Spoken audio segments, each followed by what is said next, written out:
And we're live. Hello, everyone, and welcome to the, for lack of a better name, to Electric Boogaloo stream, which was initially going to be a conversation about the future of the MAGA movement. However, there's been an interesting turn of events since deciding that name, and an interesting amalgamation of characters who agreed to join in the conversation. So I just feel that this opportunity would be wasted to focus on such a limiting topic. So instead, I want to veer the conversation more towards the future that each individual in this conversation wants to see for Western civilization, because truly I believe that is why many of us discuss politics in the first place. This is why we debate, why we partake in dialogue about current affairs, because we want to mold a future into something sustainable that holds our values and will be enjoyable for generations who will inherit it from us. So once we've sort of established where people stand on this in the chat, the floor will be open to debate, critique, and inevitably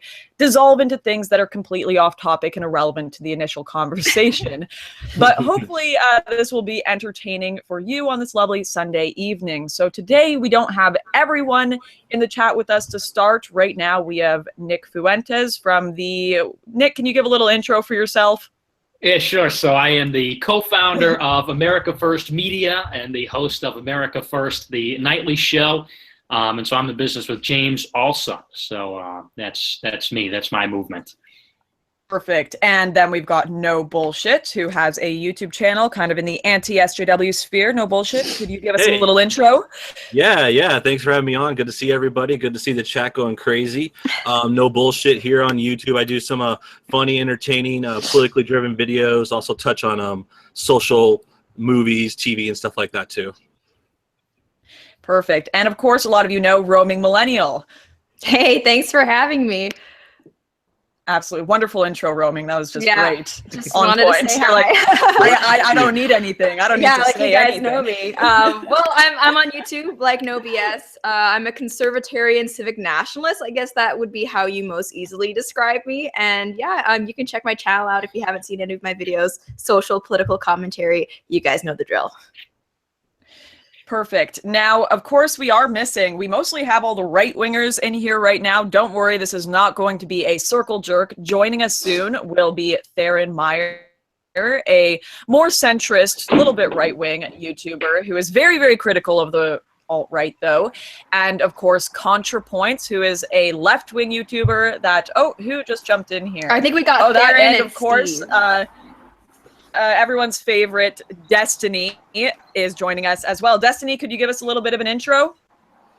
Hey, what's up? I do video games and politics. I think most people here probably know who I am. I think I've talked to most of you at one point or another, right? Fuentes, I remember.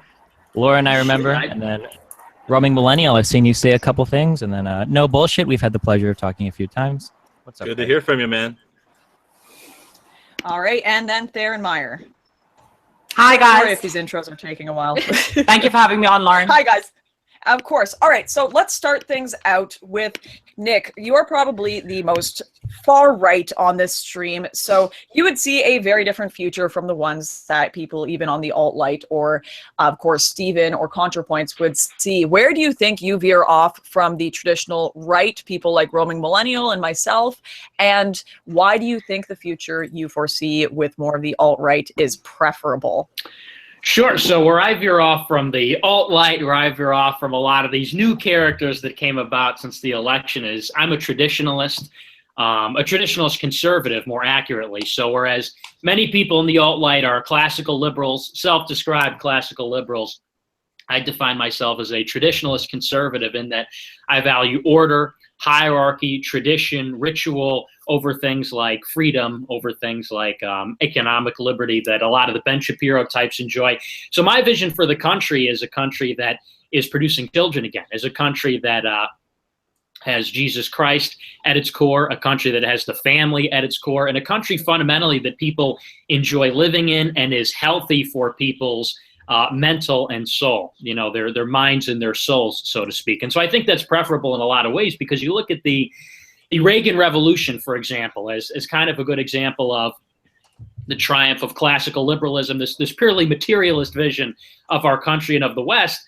And you see that we still, even though we have wealth, even though we have freedom, we still have suicide epidemics. We still have drug epidemics. We still have all kinds of symptoms of a society that is not working. And so that's why my vision, I think, would work, because we're getting back to a country that is functional, that has the fundamentals right. Now, would you consider yourself alt-right, just to clarify things?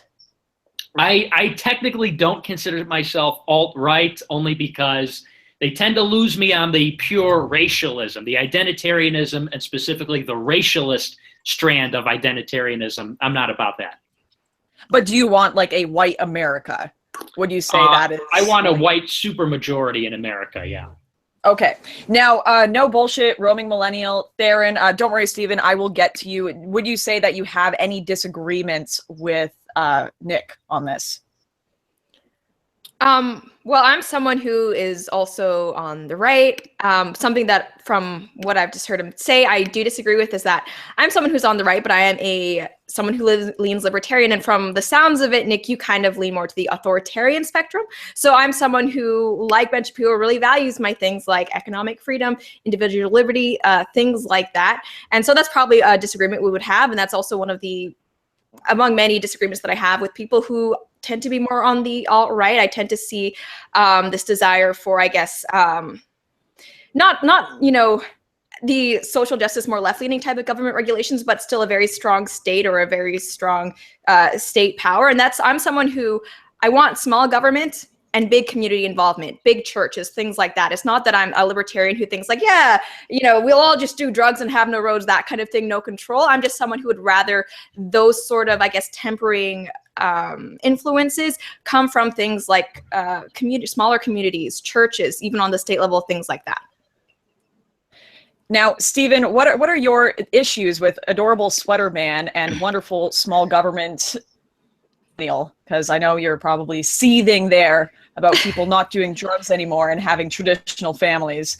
Ooh, I've never seen that. So basically, the undeniable reality right now is that the world is headed towards a more kind of globalist, whatever you want to call it, thing.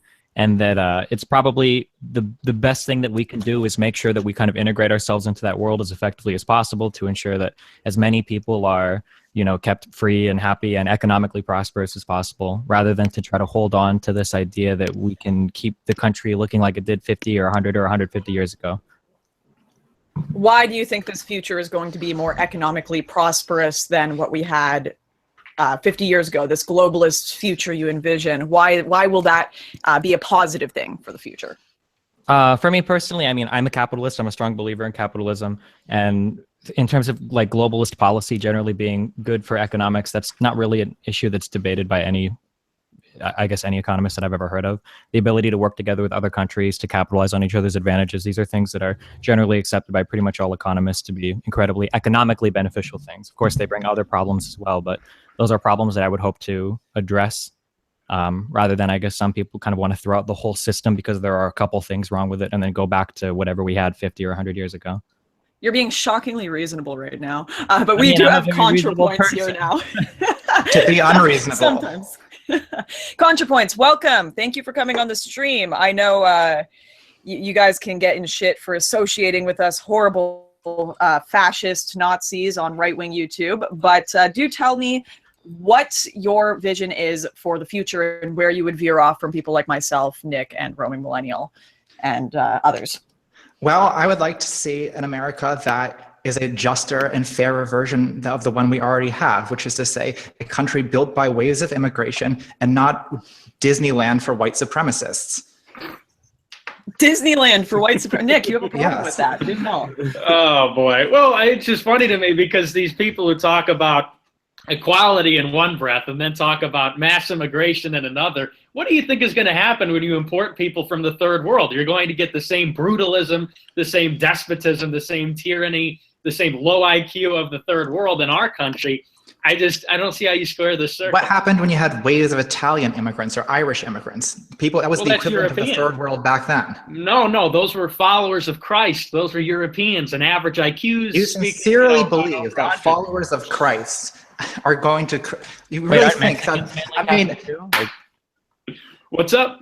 Aren't Mexicans Catholics too, primarily? Because in the early 21st century, the Catholics, right, the Irish Catholics, it was viewed as papist invasion. Like, I mean, it's essentially the same argument. No, it's not. I mean, there's there's differences between Italians and Anglos, for example, but the differences between Mediterraneans and Italians, or excuse me, Mediterraneans and Anglos, is a lot smaller than the differences between sub-Saharan Africans and Anglos. I don't think anyone would argue it's the same. If you grant that this racist pseudoscience is correct. No, but I mean, just not like, we're not even talking about genetically, but just culturally, you have to admit that a Judeo-Christian culture, and I'm including Mexico in this, is more, that's right, I'm bringing the Jews into this as well, I'm counting them. They're going to be more similar and have an easier time integrating than individuals from somewhere from like a predominantly Muslim culture. And I think we're seeing that, like, historically speaking, even people from Latin America are having an easier time assimilating culturally than what we're seeing in Europe right now with migrants from largely Muslim countries, right? There is that cultural difference that is harder to breach the more different the cultures are. When you say cultural difference, like, I don't understand where this idea, it's so funny hearing this, because like in America, we don't have one culture. Like if you take somebody that lives in LA and you try to transplant them to a city in Alabama, or you even take somebody from New York and try to take them and transplant them to San Francisco, these are incredibly different cultures. What is this unifying, like, what are some traits of this unifying American culture that— Yeah, as someone who grew up overseas in Asia and things like that, let me tell you, there are cultural differences between East Coast and West Coast. Absolutely. People, cold and I guess always in a rush in New York, more laid back and friendly in LA. Those differences pale in comparison to the differences we see when we're talking about like say Saudi Arabian culture, just basic things like respecting someone's right to freedom of religion, well, so like respecting women's rights, respecting the rights of when you say women's rights, it's interesting that you say that, because if you look at somebody like LA, like if you take somebody from LA and you take their view on women's rights, you would find a lot more similarities between like a conservative like Lauren Southern, her view on women's rights comparable to like a Muslim than you would to somebody in LA, right? The idea that women need to cover up, that they shouldn't show too much skin. Yeah, sure. So like when you get conservatives to say that— Lauren is not closer to someone who is an Islamic fundamentalist. Oh yeah, absolutely. In terms of well, what should women wear to be difference in public, this is very much a fundamentalist religious idea that women need to cover up in order to be presentable. Let me clarify. The difference is the choice to do so, and that it is not enforced by being stoned into the freaking ground by your Sharia police. I think it should be a choice. I always have been more libertarian on the values of, yes, women should be traditional. Yes, I believe you should not be running around like Miley Cyrus with a dildo strapped to you with your tits out. I think that's ridiculous. I don't think it's productive or to a good society or anything that has produced a good society with the nuclear family. However, I don't believe you should be stoned for not doing so. And I think that is the fundamental difference between Islamic cultures who do believe in this culture of submission and kind of the European Western. But that's not Islamic culture. You keep saying Islamic culture. That's the culture of some very particular Islamic societies. We don't stone people. No, wrong. That's the case from Morocco to the Philippines. I'm sorry, can you tell me when Muslims in America have stoned a woman for not wearing a hijab? Can you give me— There's an extremely well-integrated Muslim population in the United States. Yeah, like where is this happening? That's not true. You can look at that city in Michigan. You could look at in Minneapolis, where they have Somalis have taken over, where you have entire towns. Over? I'm sorry, Somalis have taken over Minneapolis? Yes, you have Dearborn, Michigan. You have Minneapolis in Minnesota. Oh, Minneapolis, that Somali paradise. How could I forget about Minneapolis? No, they're resettling a lot of Somali migrants. Hey, look, laugh it up. Laugh it up. The only time I remember somebody— You're going to be the first to go in the Muslim invasion. I hate to tell you. The only time I remember like sovereignty in the United States being threatened was when a bunch of rednecks in what state was it, where they all tried to take over the federal land because they were mad that the government was trying to mark it off as like a park. Yeah. You mean they constitutionally and legally seceded from the country? That's a far cry from the subversion by Muslims. The legal secession. It was constitutional. The secession was, but look, that's beside the point. The South seceding from the Union is a far cry from a cultural and demographic subversion and invasion by the third world. I don't think anybody would argue that a change of regime and government is comparable to the fundamental transformation demographically of a nation and its people. I don't think anyone in their right mind would argue that. Yeah, but not everybody's, I guess, obsessed with this demographic change. And for something that seems so important to somebody that calls themselves a traditionalist, this wasn't written into the Constitution at all, that we were supposed to— Actually, it was. Like we said in our debate, it's in the preamble of the Constitution. But it actually isn't in the preamble. And our posterity. Oh, but unfortunately, in the Federalist Papers, when he talks about our posterity, one, he never mentions race a single time. And two, that same guy that you cite that mentioned posterity said that if he had the opportunity to, he would have banned Catholics from ever entering the United States. States, which He you actually yourself are. does. In Federalist number 2, he doesn't explicitly say race, No, but he he says doesn't. descending from the same stock. If you want me to pull up the quote, I can, but he says We the can. same I mean, I people have from my the own same quotes as stock. well. But you're quoting No, a we're not. guy. We're not. You're Oh, quoting a please, guy that- we could talk about quotes all day long. But do you the think fact of the Catholics matter should- is, Do you think Catholics should be banned from the United States as well then? Because he was no, quoted but as I saying think the same thing. the definition can expand, but it must expand reasonably. The definition expands to reasonably Italian, Christian, No, Catholics, dude. not to Somali Muslims. I don't think so. If you want to expand Well, the definition, you can't. White America in the 1700s was Anglo-Saxon, not white European Christian. The idea that Germans and Italians and Spaniards were all seen as the same as British people is ridiculous. Destiny, who discovered the New World? Who discovered the New World in 1492? Who is the continent named after? Who circumnavigated the globe? It was Catholic Italians. And, again, reasonable expansion. If we could go back to the 1924 national origins quotas, it's very laid out. We would like, if it were possible in this day and age, to have that Protestant Anglo-Saxon majority again. I think it'd be worth pursuing. But the fact of the matter is, demographically, it's just not tenable. So we reasonably expand the definition to Christian Europeans, and that's fine. And everybody understands what that means. Guys, just give me 2 minutes. Destiny, I will give you an opportunity to respond, but I do want to quickly calm things down. This didn't take long to ignite. It's lots of fun. But I do want to quickly bring in Theron and NoBullshit. But first, Theron, you are coming from a more centrist view. So watching Nick and Steven argue over this, what do you make of it? Well, let's talk about immigration. I'm not quite as, I don't think that immigration, a more just society is necessarily a society in which there is more immigration. I actually think that a just society would be a society where immigration benefits the people in the nation rather than the people outside of the nation, the people immigrating. Mm-hmm. I think they're the ones who should benefit secondarily. But I do think the whole conversation on mass immigration is interesting because I don't hear people taking much concern with they take a lot of concern with the cultural differences between Muslims or people from Africa and Europeans or Americans, but they don't talk much about the differences and the problems with the differences between Western culture and, say, Asian countries. Because I am engaged to a Korean man, and the only reason I can be engaged to him is because he doesn't connect or identify with Korean culture at all. And I think if he did, we wouldn't be able to be together for reasons that it's extremely collectivist and conformist. It's very antithetical to many Western values, such as individualism, for example. So you're I don't taking hear this a step further and saying we need to cut out all the Asians. No, I'm saying that not talking about the very real problems in Asian culture and how it differs from Western culture and how importing a lot of Asian people can change Western culture in a bad way, and rather focusing on all the brown people could come off as a dog whistle towards leftists that you're all just a bunch of racists. It is a dog whistle to everyone. It just comes off that you're all racist because you'd rather focus on the brown people than the less brown people. I'm not saying you're racist, but I'm telling you what it comes off as sometimes. Okay, let's discuss that for just 1 minute here, because I think that's an interesting point. So I would say the same thing to leftists who focus on only white privilege and never mention Asian privilege, right? There seems to be this great ignoring of the Asian question, per se.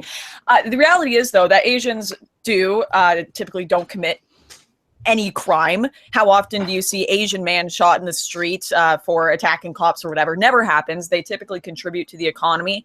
I do think there is a cultural aspect to it where they don't really integrate either. For example, here in I completely agree. we have Chinese enclaves, and they're completely tight knit in their own communities. They don't integrate.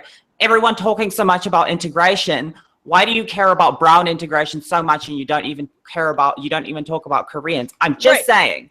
I know That's what my I'm last talking two about. videos. My last two videos, I did exactly on this topic, Asian integration, though. So I would disagree with you. I understand your point that people are focusing too much on maybe one specific thing, Islam, because a lot of terrorism is coming from there right now, which is giving a lot of media focus. But I disagree that people don't also talk about the problem with no integration from Asian immigrants. Yeah, maybe you're No one wants to talk about the Maybe very you've spoken about that, well-integrated Lauren. Muslim immigrants in the United States. There are many Muslim immigrants in the United States who are extremely well integrated, and no one mentions it because you're focused on people who have been in Europe for 3 weeks. There's not really that many Muslim in America. It's like a 1%, very small amount of Muslims. That's why it's not that big 1% of people is 3 1% million of people in the significant. United States. Only what, 5%? And then I think the other issue here is we're talking about kind of an optics problem. People unfortunately have a lot to do with what they see. And so this issue, it's kind of coupled with the stuff we were talking about before. Since a lot of Muslims, most Muslims are brown, and we're talking about the race problem, it comes off as racist. But I don't think it's because they're brown. I think it's because of the belief system and the differences between the other reformed religions that we've mentioned before. Christianity and Judaism have both been reformed over time, and we've got a more progressive future-proofing there. But when you talk about Muslims, this is an ancient, antiquated system that just doesn't work in America. It clashes too much because, like things we mentioned before, I agreed with a lot of things that Nick said earlier. I'm probably not as religious myself. I'm virtually an atheist, but I do still hold those Christian values. So you can be Christian, and this is a Christian nation, like it or not. This was a white Christian. It's not a Christian nation. This was a white Christian. Where is it in the Constitution? For 100 years. It's not a white. I'm sorry. Did you just say the United States is a white Christian ethno-state? Why would something so important like that? Why would they have specifically left out any and all references to God, and even went further to say that there was a separation of church and state? We're supposed to be a Christian. That seems so stupid. Why would you do that? I don't know. It looks stupid to you, but that's the way it was. Look, there's a fine line between the proposition nation that the founders intended this to be. They were all very liberal. You know, they read Rousseau, so that gives you some idea of how liberal they were. But the nation that was founded in 1776 was, in character, in form, a Christian nation. And you can say, oh, well, it's not in the letter of the law. You can say whatever. But the fact of the matter is, it was a Christian nation. The people that were here were Christian. The people that came here later were Christian. Until about 1965, this was a white Christian nation. And you can say that it's not in the letter of the law. I don't think they needed to put it in law because at the time, it was not a white nation. It was not a white nation. Yeah, it was right. 80% white. 80% white in 1790. Anglo-Saxon, not white. That comes down to our it was a lot culture. less white in Europe Yeah. now, and Wait, guys, everyone, I'm Census. going to mute people. All right, Okay. so I'm going to give Contra a chance to respond to Nick, and then vice versa, and then we're going to move on to another person. So Contra, respond to Nick, I and want then to claim Nick. that the United States is a white nation until 1965, when it was in fact 80% white. Every European country is far more white than that, and you claim that it's been severely compromised. In what sense is the... Sure. Yeah, my response to that is when the nation was founded in 1776, the first census results are from 1790. And at that time, the country was 80% white. The other 20% was black. Now, if you recall at the time, black people were not considered people. So I don't think it's fair to say that the nation was not founded as a white country when that 20% wasn't even considered. And that's not to justify it. There was white supremacy in practice. That was white reality. supremacy in practice, racial egalitarianism in theory. Just because you say white irrelevant. supremacy That's over and irrelevant. over doesn't make it true. And by Do you want to say that the in United States was 1900 not founded on principles of white supremacy? You want to say that slavery was not a white supremacist institution? Really? That's five it doesn't times. matter, Five dude. times doesn't help your point. Look, and not for nothing, but the founders You roll up. You know, transphobic piece of shit. You were blocked on Twitter for a reason. I'm not afraid of you. That's why I'm here. I think you're pathetic. All of you are pathetic. Yeah, okay. So fuck who are calling for my death and the death of all trans people. Yeah. Fuck you. I'm not afraid of you. Okay, let's address that quickly. Did anyone? Can I talk? Can I please? Yes, Aaron. My turn. Okay, wait. Before we go let's to Aaron, address that. Why don't we? I need to make a quick announcement. This is very spicy everyone. First of all, to the chat, thank you everyone for participating. I don't know Thanks so much. Yes, I don't know how to turn off super chat, so I can't read those comments, so I wouldn't suggest donating since I can't read it. I apologize there, so just addressing that. Now, Theron, let's jump to you, everyone. Let's calm down the spice, put down the wine. If I could What also was your address point? Theron's statement regarding Asians after, I just have something to add to that. You can address the Asians, yes. Yeah, so I just find it interesting. There's a lot of focus, even from people like Nick, of the horrible cultural change that would happen from importing all the Muslims. And I might even agree with that, but I just find it a little bit hypocritical because to me, it sounds like he wants to change American culture to something that it isn't, maybe to something that it was thousands of years ago or hundreds of years ago, but definitely something that it isn't anymore. And probably something that would be an existential threat to me as a trans person. So I just find that very rich and hypocritical. Sure, like I don't even think if it has any more merit that you want to change culture to American culture today into something that it was hundreds of years ago, because I think that what it was hundreds of years ago represents, what is written in the Quran in many ways very closely. So not much difference. Do I get a chance to respond to this, All right, Lauren? Nick, quick response, and then we have to jump to roaming. Sure. The change I'm talking about is going back to the natural order of things, the natural order ordained by God, which prevailed in this great land up until just about 50 years ago. So we're not talking about going back hundreds of years. We're talking about That's exactly what Muslims undoing talk about. damage. That's exactly what radical Muslims talk about. Yeah, well, hey, and maybe there's something to the conservatism of some of the Muslim countries. Here we are. Talk the My Muslims. point, I agree with you. exactly. I'm not being All right, guys. hypocritical by saying we want to maintain a conservative culture in our So country. in your that existed a while ago. what would happen to someone like me? You would probably have to see a doctor. You would probably have to see I already a see therapist. therapy. No, I mean a Let's have some therapist. fun, Theron. Let's all So go you to give me the conversion therapy. therapy. You put me through electroshock therapy, wouldn't you?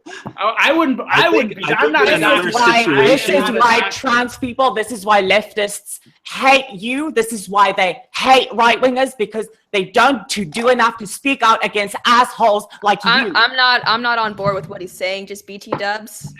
Throwing that out there. Well, maybe roaming millennial, maybe you should do a little bit more work speaking out against people like that. Maybe when you have people like Richard Spencer on your channel, don't just sit there and go, oh, that's nice. That's so interesting. It was maybe an you should interview. maybe you should, no, but you still have a responsibility as an interviewer.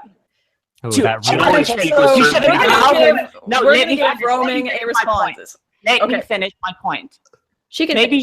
Maybe you shouldn't just let him wrap his bullshit ideas in a beautiful pink bow, make it sound all cute. Maybe you actually have a responsibility to challenge him on his ideas and expose it for what it really is. Because this Nick guy, that's exactly what it is.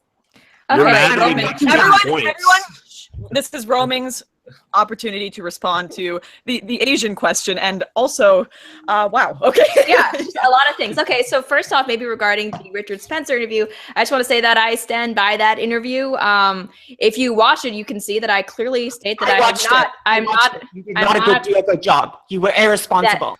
that I am not a white nationalist, and I've even brought up things like the question of why it would be that white people will get along so great now when the history of European conflict shows us that the opposite is true, things like that. But I do stand by that there is a difference between a debate and an interview. A lot of my subscribers were happy to actually see what Richard Spencer says. And, if your problem is that he came off too positively, then, you can feel free to make a response video to that. But in terms of the Asian question and Muslim immigration, I actually do think I get what you're saying, and there is definitely a problem with integration in Asian communities, especially, east and west coast of the United States and Canada.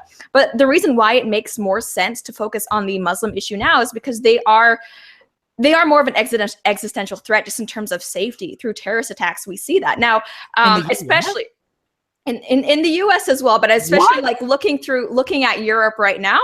And, you know, I think Canada is probably going to be going down that road eventually just because of the amount of immigrants we're seeing because of the whole refugee situation. I think it does make sense to focus on the Muslim question first, but that doesn't mean that Asians get a free pass, right? And I think Asians are notoriously I don't even insular. care at this point.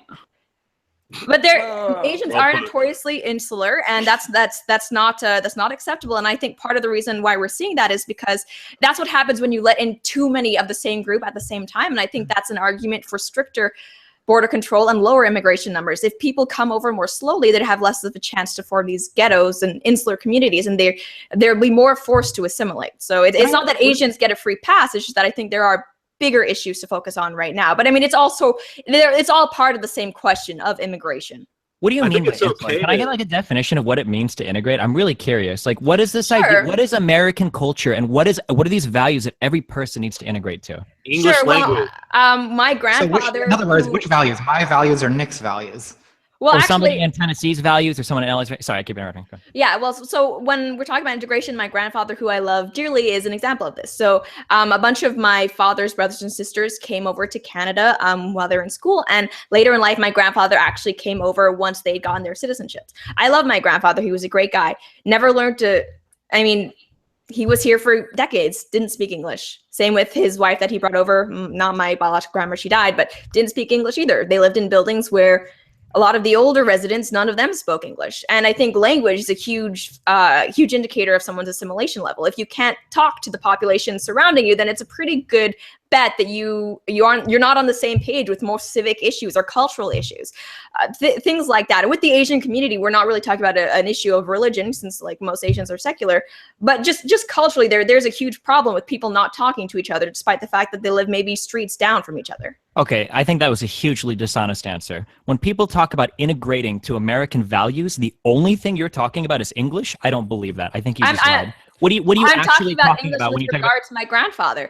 Okay, I don't care about your grandfather though. When you talk about bringing Muslim people or other people over to the United States, when we're talking about Muslims, there is a difference. There is a difference thing. When we're talking about Muslims and the fact that they need to, what values are you talking about? So those values would be things like freedom of religion, respecting other people's right to practice their own religion freely, like you can practice yours. We're also talking about women's rights. The fact that, like we're seeing happening in London, if you are a Muslim man, you do not have the right to tell women that they should be covering up because it does not affect you, things like that. Okay, also, so one at a time, on like things like women's issues, these are things that we don't even have a consistent view of in the U.S. I'm pretty sure let everyone finish their comments, or I'm going to start muting mics. So Stephen, then roaming.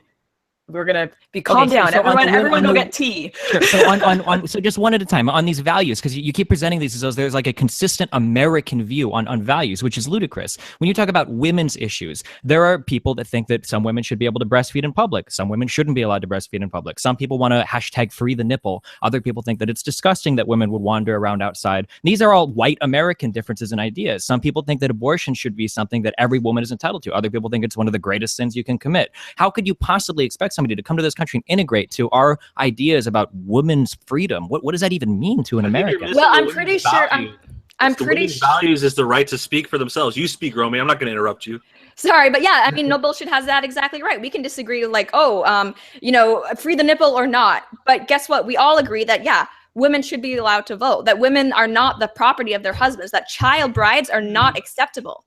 These are basic values that apparently in Islam that they a lot of them don't get, that honor killings are not acceptable, that a woman who was raped should not be blamed for her rapist actions. These are things Americans agree on all these things. We're fighting over that right now. Look at the big issue in Hollywood about accusing people of being rapists. You're going to seriously say that we have a No one is saying that the women who are alleging that they've been sexually abused should be stoned because of the actions that someone like Herod, but kicked out of their industry and shamed and cut off from future job opportunities. Who's saying that? Everybody in Hollywood for the past 30 or 40 years. Are you? There have been men. No one's saying that. Nobody is saying that. Okay. No one is pro-rape. You're acting like I'm living in an alternate reality. That's the whole reason why this is such a problem. Is because every woman that's spoken out against it since now has been destroyed in their careers. They've been let's talk about that. I actually think that's a decent point, because I've made this before. People say, "Oh, Lauren, you think Harvey Weinstein is a problem. Suddenly you believe in rape culture." No, that is not the case. I do believe that rape does happen within our society, and I will agree that the rich and powerful do not play by the same rules as the rest of us. us. They can finagle things. They can make sure people can't get jobs. They can get all sort of legal contracts. But when someone is like unequivocally proven to have raped another individual, society as a whole within the West rejects them, and that is illegal. Exactly. They are put in jail. Within Islamic societies, that is not within the law and the popular culture. That is the difference. I do see where you're coming from when you say Harvey Weinstein was able to get away with horrible things because of his power, but I don't think that is what It's it not is like on representative an of the overall culture. That's why everyone was pissed when that came out in the news, and that's why everyone's hanging Harvey Weinstein and Kevin Spacey, because we're They're against saying those things. That's not why people We can't even watch House of Cards anymore. That's the #1 trending thing. Like, is it okay to even watch the show that Kevin Spacey was in? That's how crazy we are about it. Yeah, Not to say people that isn't aren't a bad upset thing. because people got raped. That's not Yeah, why obviously, this is that's such a exactly huge what I'm deal. saying. Yes, People it are is a upset- huge deal. people are That upset is because why. people kept this under wraps for decades because it was impossible for a woman to come out and say anything. When people talk about the existence of rape culture, this is the kind of stuff they point to. If you're a woman and somebody in a position of power propositions you for sex, you don't really have the ability to consent, yes or no. And if you decide to not consent to that kind of activity, well, now you're going to face repercussions in your job. This is You could say no. They could say no. no, you can't. Yes, they can. They can No say no, bullshit. but I they think would this have conversation faced. should be restricted to people that have actually had sexual relationships before. Okay. Okay, that's just unnecessary and You uncalled do not have for. the ability to That say is no to your completely boss. Are you serious? If You your could boss, say no. If your boss says have sex with me, you just say no, and then you because go you don't know home. what the repercussions are going to be to your job, dog. But you always have an option, and I No, think you it's awful that their careers are being threatened. But what he's doing is illegal. And once it was brought to light, people are outraged, and that I think that goes to show that this is not acceptable behavior. What he was doing, and it is a shame that he got on for so long doing it. But I think it's more indicative and more telling of the culture in Hollywood specifically and the power dynamics over there than our general Western society. If a woman is propositioned by her boss, she absolutely can say no. She can go to human resources. She can file sexual harassment complaints, and he will be fired. I mean, I don't really know what to say. Like the reason I know why so many people who've gone to human resources and not Yeah, been believed, like, had the whole it's thing like a swept different under the reality. rug. They've been relocated. Like this is in every industry in America. Like the idea that this is a unique thing to Hollywood is wrong. Well, if you But did you know- this you in know how we could Islam, if you prevent- did this in Saudi Arabia, there wouldn't be an HR department. There wouldn't be media outrage. You would just be Okay, saying, well, there's an HR department here, and they're in Saudi Arabian immigrants will get used to that. We can easily prevent all sexual assault in the workplace if our women were at home raising the kids. Again, Oh dear not- God! not on- Why are we forget. here? Why are we doing this? I'm being serious. I'm being serious. I mean, you actually have a 0% chance from 9 That's to not 5 true. if Men you're can at sexually home. harass No, other no, men. I said from 9 to 5 if you're at home raising the kids, not going to get sexually harassed by some So, pervy in what way is that Weinstein different? type. Any way from the most radical jihadist assessment of women's role in society? It's the fundamentalist, the natural, intuitive character of the relationship between men and women. That's how it goes. I mean, how is that Intuitive different to than you the and past? to Islamists? and No, not to me. no. The intuitive to the past 10,000 years of human civilization. I mean, I that's don't just think the that's program. correct. Okay, you know, Gorgeous. I'm just going to jump in here quickly. I actually would love to be a stay-at-home mother one day raising kids. That's something I enjoy. That's something my sister wants to be. That's something a lot of women I know want to be. However, Nick, I do want to ask you, I don't know if that is a possible future in our current economy and where it's already been going in this direction where you can't even raise a family on one income. So do you see that as a little utopian? No, I understand that concern, but the issue is not like whether it's possible tomorrow. The issue of a woman's role or what the direction should be for women is what should we be striving for? You know, should we be striving to push women into the workforce, to push them onto the fucking battlefield in Iraq and into the assembly lines and into this neoliberal hellscape? Or should we be pushing them back? Look, mommy's home, you know, honey, you know, dinner's on the table. Should we be pushing them towards that? I mean, that's fundamentally the question. So I understand if women have to work in this day and age, it makes perfect sense. I mean, the economy has been destroyed and pillaged by rootless transnational globalists. And so unfortunately, that is reality today. But in the future, we'd like to see women fulfilling their biological necessity there and having the kids, having those Okay. kids.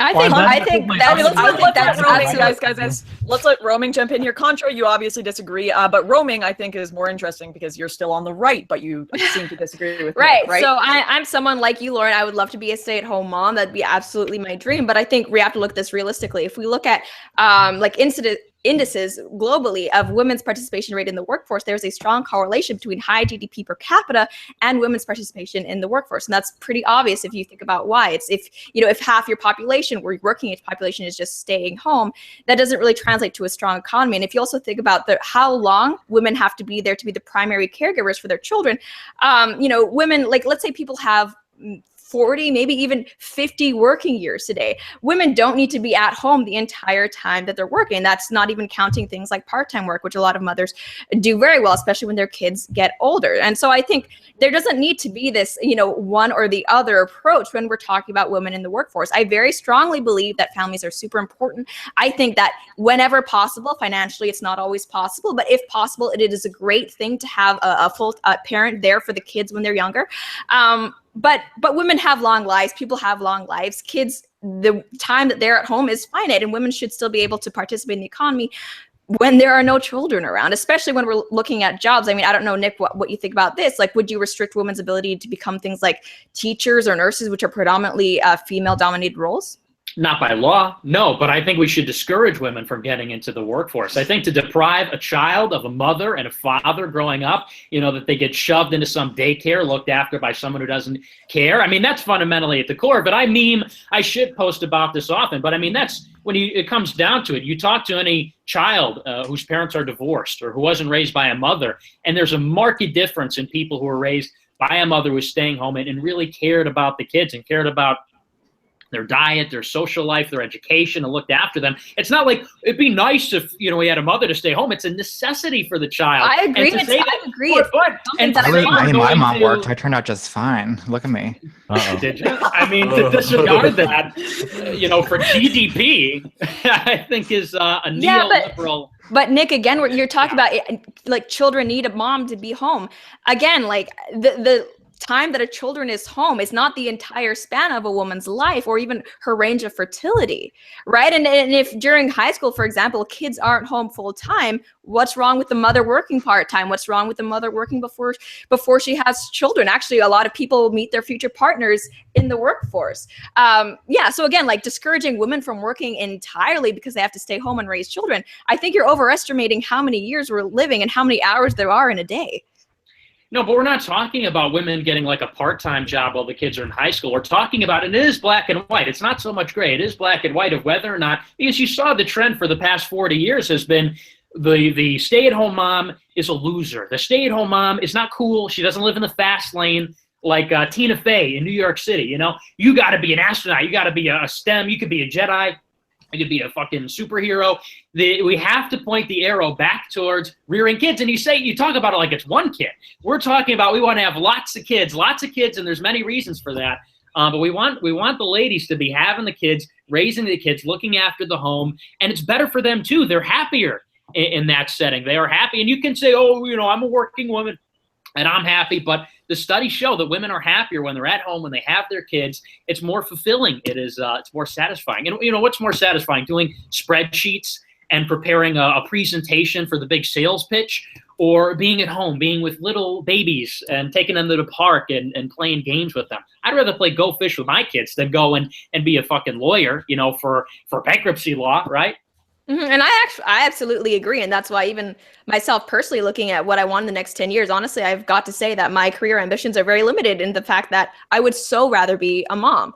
But again, that doesn't mean, for example, what Lauren and I are doing right now, like it doesn't need to be either or. And women have that ability to do both, especially before they have children. And when we're looking at the fertile window, let's say like 25 to 35, that is by no means someone's entire working life. But I mean, we can move on or bring contra into this. Right. Wait. Okay. Well, first of all, no, Stephen, contra. Why do like you hate women kissing babies? Babies are foul, and I support white genocide.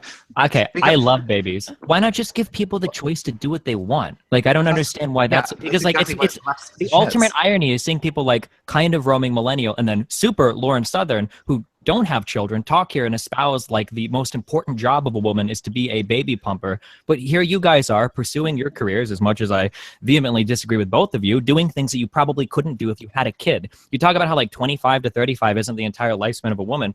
Taking 2 or 3 years out of your 20s, late 20s, early 30s, your most important, like early establishing career building years, that's a big commitment from some people. And both of you have made the choice not to do so, not to have children and instead pursue this whatever kind of quasi career thing we all do. I'm ready to go right now. But the thing is, when we say that women should have children, or at least, I mean, I'm not going to talk for anyone else here, but you know, that doesn't mean have children before you're financially sound. That doesn't mean have children before you found a partner that you can build your life with, right? I mean, I'm not just saying get pregnant as soon as possible. It's be financially stable, have a partner who's going to be there. Because I think like father figures are so important to be there for your child. Like, it's not just pop out babies indiscriminately. That's actually, I think, very much the opposite of what needs to be done. And I think we see the damage of just having children without any care or concern of how you're going to raise them. And I mean, like, I'm 23 and I have no doubt that there's still some time left on these eggs. So I'm not really worried about it. I think too. Let me just jump in here for a second. Sorry, no bullshit. I just want to expand on that. I completely agree with one of the big problems is women just deciding I'm going to pump out babies and not consider having a father. Single fatherhood, not single fatherhood, but single motherhood rather, right, causes for almost double the suicide risk for a child, more likely to be an alcoholic, more likely to drop out of school, more likely to be homeless. All of these things increase with single motherhood, and that is something that is expanding because of irresponsible behavior. So Roaming and I both do not want to be irresponsible that way. Also, I want to address quickly, Stephen, your point saying just let people do what they want. I actually agree with you there. However, I have to defend Nick because he was saying, I just want to move the culture in this way. I don't want to force people to do any of this. I want to direct the culture towards something where people make decisions that statistically make them happier. If you read books like Charles Murray's Coming Apart, the statistics in there show that yes, having children gives you a more fulfilling life. It gives you, yes, more ups and downs. And sometimes you won't be as financially rich as you could have been, but it does give you more meaning in your life. And some people appreciate that and want that in their society and culture. There's a huge difference between saying, I think everybody should be able to choose to do what they want to do, but I think that most women would be happy doing this. There's a difference between that and then going on Nick's Twitter and then seeing him find some woman that wants to join like the pharmaceutical industry and being like, look at this dumb fucking cunt. I can't believe this stupid bitch wants to join the working world. What a fucking idiot. That you were railing on that chick because she wanted to get a normal job. No. You're mistaking passion for anger. Look, listen, Bugman. Bugman. Maybe you can't understand righteous Christian passion, but there's a vast no, because I don't give a fuck about your imaginary boogeyman in the sky. We don't all live our lives by fucking. That's really edgy. I tip my fedora to you, Destiny. Yes, I see we have a fellow big brain atheist here, but no, look. I am passionate because I see women who are throwing their ovaries and their lives down the drain because some commercial, some like Hyundai Sonata commercial said, look, women can be Jedi, and they should be astronauts. Women could be happy, maybe if they're being a secretary, maybe if they're being a teacher or, whatever. But when they pursue these careers at the expense of a strong husband, a household, beautiful children, it's a terrible mistake that they are making on the micro level and that we as a nation are making on the macro level. I want them to be happy. I only want women to be happy. I'm the most feminist person here. Happy. Well, I appreciate you stating your views clearly earlier so then you guys understand that this is essentially like fundamentalist Islam, right? This is pretty closely aligned with their views on women, right? You understand that? Lauren, do you understand that? We don't beat them. Well, like I said, the difference is, the difference is force and it being enforced by a fist or a rock or whatever it may be. Like excessive bullying or moving the culture in a certain direction, like this doesn't, as long as there's not an actual gun held to their head, it's a totally different thing. Yes. Of course it is. Yeah. I remember when I was 19 and I had that crazy one-dimensional view of the world. It felt so good. Oh, man. Whew. I think what I was going to say was just that, yes, families need fathers too. And I think what we're talking about is not just a mother, not just a father. We need family units producing just well-raised kids, and that's a good point. And I think what Destiny was doing, Destiny is a stripper name, by the way, but when Destiny was addressing Nick's Twitter, he was taking jokes or trolls out of context to try to make them as serious statements, and he does that all the time, and that's fine. If that's how he wants to style, that's cool. Well, you just get mad because you make a lot of statements where you lie, and then you pretend later that you were trolling, like when you said you weren't fat as fuck, and then everybody saw you. I'm not sure what that has to do with anything, but I was going to It has nothing to do with anything. Yeah, just absolutely nothing to do with anything. Absolutely nothing at all. Yeah, so what I was going to talk about is the forced part too. Like we're trying to act like these things are being forced. We're talking about pushing the culture in a direction. We're talking about making it okay for women to have babies. We're in a place, like you said, with examples like Tina Fey and stuff. We're talking about pushing single motherhood, or even just single moms not even having kids. Sorry, just single ladies. And that is supposed to be championed right now, when we've proven statistically that women aren't happy that way. They're happier with kids. They're happier in families. They're happier in marriages. And the other thing I'll say, as far as a choice between career and children, no one ever regrets their children. Unless you had Destiny, unless you had Destiny as your kid, unless you're Destiny's parents, no one regrets having their kids. You can just regret let your women job. make choice on their own? Why force people or try to bully No one people or is saying people? anything about forcing anybody. We're You're just the only one talking saying about force. right. We're just You're the talking only about one saying ways force. where we can redirect the culture or change our cultural attitudes toward families. No one's talking about forcing anyone to do anything. And nobody in our culture right now is saying women can't have kids. Who is this invisible boogeyman? No one is saying, okay, when we're talking about this, we're talking about cultural norms and prevailing social attitudes. Right now, no one's saying women cannot have kids, but there is a very, very strong narrative being pushed toward young women that they should be going after their careers rather than families, and that even like white people shouldn't be having kids at all. Like, these are cultural attitudes. Who says white people shouldn't be having kids at all? Well, Okay, who that's is actually mainstream? a prevailing mainstream narrative. Right. Mainstream by all who? over If the it's place. prevailing The mainstream, name Independent one just did an person. article on it. The Spectator just did an article on it. It is all saying why white people shouldn't have kids. It's So okay I to can be go white. on the It's okay to be white. Independent and I can find an article where they say white people shouldn't have children. I will go and find these. This is a I would prevailing really love to narrative see that that is article. going on. Yes. Oh, sorry. Actually, you know what? Sorry, I apologize. I will correct myself there. It didn't say white people. It was saying why Western people shouldn't have children, why women would be happier without kids. But there are a lot of narratives specifically about destroying the white nuclear family. Mm-hmm. That is something that is prominent. Within classrooms. I learned this in my feminist studies class. So you can't name a single university. major This figure. is something that I learned in university. Okay, so you can't name a single so this is a prevailing thing in mainstream culture, but you can't name a single prominent figure that pushes it. That's what you're saying? Yeah, Destiny. If you go like just go on Twitter. Just go on Twitter. I don't get my politics from Twitter, dog. I get my politics from actual policies that are passed in Congress. Politics is downstream from culture. We're talking about culture right now, and no one's saying that it's illegal for white people to populate. But a lot of the regressive left, they're trying to push this idea that if you are a Western and a woman, you should not be having children. And that is an issue. And that is an attitude that I think we need to combat. That you've seen from people on Twitter. And that's like the main informing thing in your life. Like, this is what I'm fighting against because I saw some really bad tweets in a Sargon video. Go on the Independent, right? Lauren Southern. On the Independent, she just said that article didn't exist. She said it talked about Western women having children. This is my guess. Without ever reading that article, my guess is going to be that the actual article itself is probably pretty nuanced. It probably has something to do with Western people contribute more to climate change or some shit like that. I'm probably not going to read the article and come away thinking, wow, they really want white people to have less kids. That would be my guess if I had to read the article without ever having seen it or heard of it before. Right, but the issue is you have the exact same thing said by Macron where he says, hey, in Africa, they should stop having so many kids because it's hurting their ability to raise them properly and to raise healthy children, and everyone calls him a racist. So for some reason, it is racist for Macron to say, hey, you shouldn't be having 9 babies. The BBC did an article on it. You shouldn't be having 9 babies in Africa. That's so racist I can find a BBC article calling don't Macron have racist? Kids repeatedly in Europe. Don't have kids repeatedly in America. That's suddenly like A-okay. That is a great narrative. And in fact, lots of feminist philosophers say we must.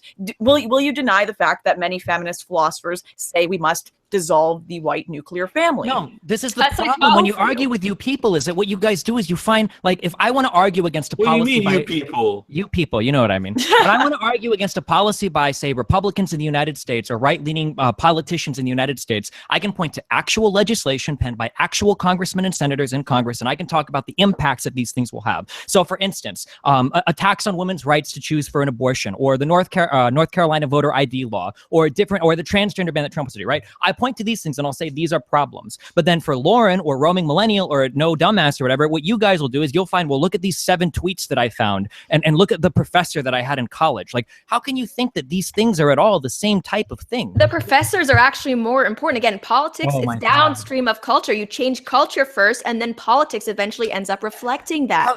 It's like, if you look at that, do you really believe what you're saying right now? So you believe that right now a person... The people, hang on, Destiny, I'm a woman, let me talk, stop mansplaining. The people that are being taught by these professors right now, or even like younger than that, in Sweden, there's a state school system. It's you don't have things like private schools or charter schools like we do have.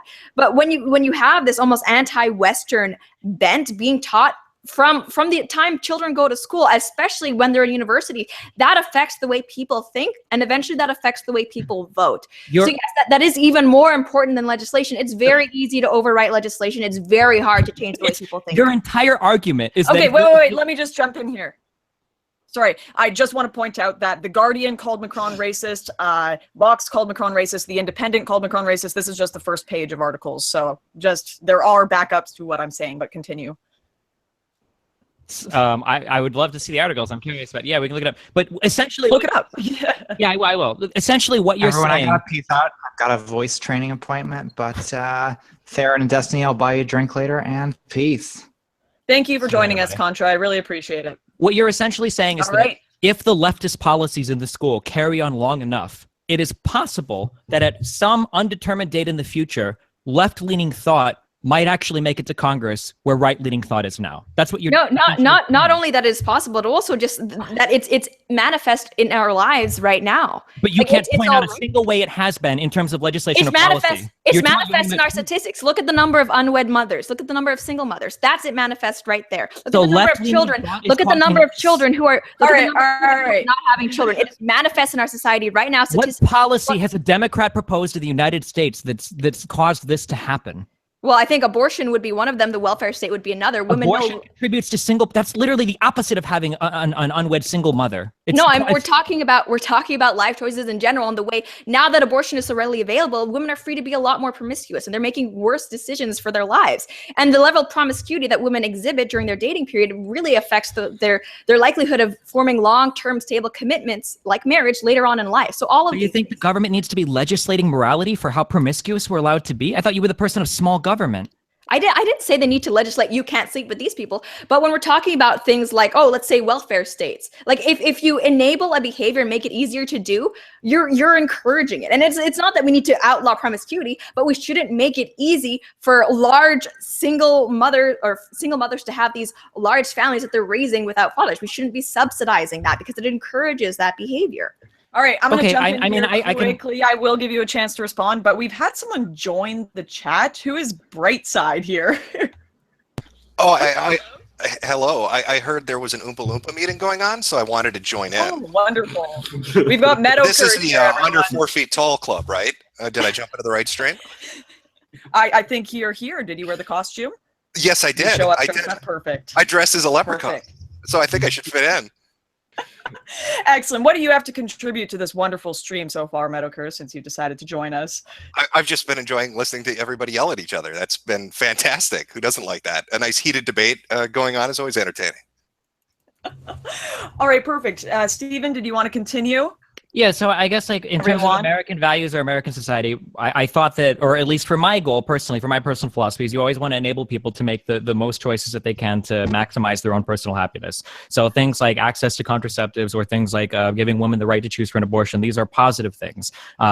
If you want to argue against it, I mean, you can, but that seems to be, like earlier, I think you made fun of Nick because you said that he was authoritarian and you were libertarian, but now you're talking about how the state needs to cut off access to things like abortion because we're enabling women to make bad choices or something. Well, I think abortion is its own thing because I think, someone's freedom to abortion is not trumped by the right of a fetus to, not die. But when we're talking about things like the welfare state, which I also mentioned, the welfare state is basically the antithesis of small government. Yeah, I don't disagree with that, but we're not talking about the welfare state. We're talking about like the promiscuity of women. It's like that was an issue that needed to be addressed by government. Well, it's both. So the welfare state and abortion, those things in tandem have, I think, very much destroyed the prevalence of the nuclear family, especially when we're talking about low income communities. And if we're looking at that now, like, 40 years ago or 50 years ago, the African American instance of marriage was comparable to white families. If we look at that now, it's totally been destroyed, and we can't ignore the policy implications that have come from things like enlarging the the welfare state. And when we're talking about, I've, by the way, never said we should limit access to contraception. That's something you threw in there. Just want to mention that's something I've never said. But we can't ignore that when we subsidize something, we make it easier to do, and that's very much the fact with single mothers right now. Okay, More guys. kids, more welfare checks. Okay. This is getting this is stagnating in one spot. We're just screaming at each other about single motherhood. Not that it's not a fascinating topic and a massive problem in the West right now, but I do want to see if anyone wants to move on to any other topics so that we can keep this entertaining, keep this fun, and move on to other people. Nick, Theron, Meadowcur, anything you want to talk about? No bullshit. Not in particular. No, I'm good. I mean, if we're opening it up to just different topics of conversation, Destiny, what brand of stilts do you use? Because I've been that was a nice one, dude. curious I love it about when that people for a literally while. use a cartoon avatar, build their entire personality around a topic. No, That's actually really funny. Get to me, off your Mike. high horse. That's all right? really Go good. You be got some any more sure- there in your little book there? I know how long you've Little been book? into this. Are you You're sure that's not you're yours? real excited I here to borrowed it keep from going, you, my the dude. little book. What cartoon picture did you use to represent yourself for this conversation, buddy? 3 homosexual men. So you Just should, the you should Spanish appreciate one? it. That's pretty funny, dude. You should appreciate it. 3 game. Hilarious. You're a riot, my man. I know you love it. That's why I'm here Well, to bring the banter, Destiny. This has just spiraled into productivity, guys. Well, people in the chat, and I've talked a lot, so I don't need to start on this, but people are in the chat are asking about the whole "it's okay to be white" thing. So I don't know if like Theron, Destiny, any of you guys have any, like, maybe we could talk about that. Sure, perfect. All right. I don't know. Is Is anybody in this call selling fucking T-shirts about this? Because it's kind of gay. I got to be honest. Because I've heard some people are trying to make some money off of that, and it's a little bit dumb in my opinion. Right. I'm actually going to be hoping to go out and put some of the posters out soon. I think it's a perfectly reasonable thing to put out and to support. It's simple, pisses people off for all the right reasons. T-shirts a little silly, manufacturing at mass. But Steven, do you find "it's okay to be white" particularly offensive? I mean, it's pretty obvious what the goal is. I guess if your goal is to just piss people off. I mean, it kind of reminds me of the All Lives Matter movement. Well, no, it's to expose a clear hypocrisy. Well, no, it you had a doesn't really campus expose come any out- hypocrisy. You had a campus come out and say this message does not represent our university. A message that says it's okay to be white. You really just read it. You read the line, Lauren, and that's it. You just take it at face value like that. What? What are you talking about, Destiny? It's I think- obvious what's going on in the country with an anti-white bias, a clear. Anti-white. Oh God, it's so hard to be a white man today Hey, in Steve. America. Oh God. Steve, well, actually, it's easy because being white, we are pretty strong. We've been through a lot, so it's not difficult. But there is an anti-white bias. Look, affirmative action policies. Oh man, affirmative action! Holy shit! That's All that crazy. generational wealth handed down by whites over and over again, and I didn't receive any generational wealth. schools- Hey, Destiny, in some I didn't schools, receive some any kids- generational oh, wealth. man. I didn't Oh, receive I'm glad that your anything. personal story is representative of the average white man in the United States. Once again, but you the display point is- such a the cunning point is- understanding of statistics and data. Keep it up. The point is, the only institutional discrimination in the country today is against white people. And you, I'm sure maybe you're some kind of Black Lives Matter cuck, but many people have it in their minds that black people are discriminated against, that there's this institutional racism against non-whites. But in fact, the only institutional on-the-books policies that discriminate in practice in written code against white people are those affirmative action policies. And you ask if those hurt people. You ask if that makes a difference. Of course it does. You know, that you tell somebody who's white, they don't get to go to college because of the color of their skin. They don't get a job because of the color Too of their bad in skin. places where that was challenged, like at the University of Texas, they still took the top 10% of applicants, and the Supreme Court struck that down as not necessarily being a racist policy. You're using your personal Oh, story man. to disprove My data. personal story. I'm not a UTEX student. You're I'm using sorry. one I'm example, citing using Supreme one Court. And if example. you want to talk about actual discrimination, Destiny, some more Supreme Destiny. Court law, like the voter ID laws in North Carolina. We all know there's an answer. Voter ID laws do not discriminate by their written law against any race. But they do. action Please stop. policies- Oh God. Affirmative action policies are explicitly racist, and not just against whites, but also against Asians. So I mean, like, they're right to the totally Supreme Court, dude. I don't want to argue their case against you. I mean, like in North Carolina, it was very, very clearly targeted towards black people. The state legislature requested data by racial breakdown in order to disallow the very specific dates that black people voted and the very specific types of ID that black people used to vote, and to close very specific black majority voting booths, right? I know that for people like you, for the enlightened centrists, if it's not there in the letter of the law, you don't think that it's racist. But for the rest of us that have to deal with the pragmatic implementation of policy in the real world, these things end up being pretty fucking racist. Destiny, this little guy, you must hate. All right, wait. You're always making excuses. You're always making excuses. I like to say, let's hold everybody to the same standard. Let's have the same expectations of everybody. I think the people, not to go Dems are the real racists, but you know what, Destiny? You don't care about black people. In fact, I think you think less of black people because you read into their experience all these excuses. Oh, well, it was voter ID laws. Oh, well, it's explicitly anti-black. No. The truth of the matter is how much money has been dedicated to these programs for inner cities, for black youth, for blacks in STEM, for blacks in college, diversity quotas, and nothing's changed. So it's time to say, you know what? We are in the post-racial America. I grew up in a country where there was no institutional discrimination. It's time to say, look, everybody's got to play ball. Everybody's got to play by the same rules. How do you explain studies where they take similar applications and they switch out a white name with a black name and the guy has a 50% chance less of getting a call back? How do you explain something like that? I can explain that easily because blacks and whites, there are differences in the representation and the statistics. For example, if you look at the crime statistics for 2016, you look at just about I think it's all measures of crime, and black people commit by far and away more crime than white people. And by the way, the proportions are virtually the same, whether it's rape, murder, whatever you want to divide it by. And so then people are using economy of information. Why did you pivot? Why did I pivot? Why is it fair that if a black guy has the exact same application as a white person and his name is switched with a white person, he'll have twice the chance of getting hired? And by the way, where does this happen? What? It's one of the most popular studies on institutional racism in the United States. Let's see this. What study? Hold on. Actually, it doesn't exist, Bob. Actually, regarding that study, I have heard of it as well. But I think everyone has heard of it. It's one of the most. Destiny, I'm throwing you a bone. Just hold on a sec, okay? Right. But I think what's interesting regarding that study, if you look at what are the traditionally black names that they've chosen, they're actually, they're things like Shaniqua, things like that. Black people can have names like Darren, like Wilson, things like that. So how the black person has the wrong name? It's okay to discriminate against them? I'm making a point, Destiny. How do you think a white person with a name like, I don't know, Billy Bob Thornton would do? Like, how do you think a white person with a name like, I don't know, Mary Sue, or like, I don't know, hillbilly redneck names? I think, I'm not saying that racism doesn't exist within individual hiring practices, but I also think there's an element of classism here that perhaps people are ignoring. Right. And it's not just like, oh, black versus white. It's also it's also a class thing. You can tell a lot with a name. How can you take white names, replace them with black names, and somehow extrapolate from that? It must be class. What is a white name versus a black name? Give me a black name, Destiny.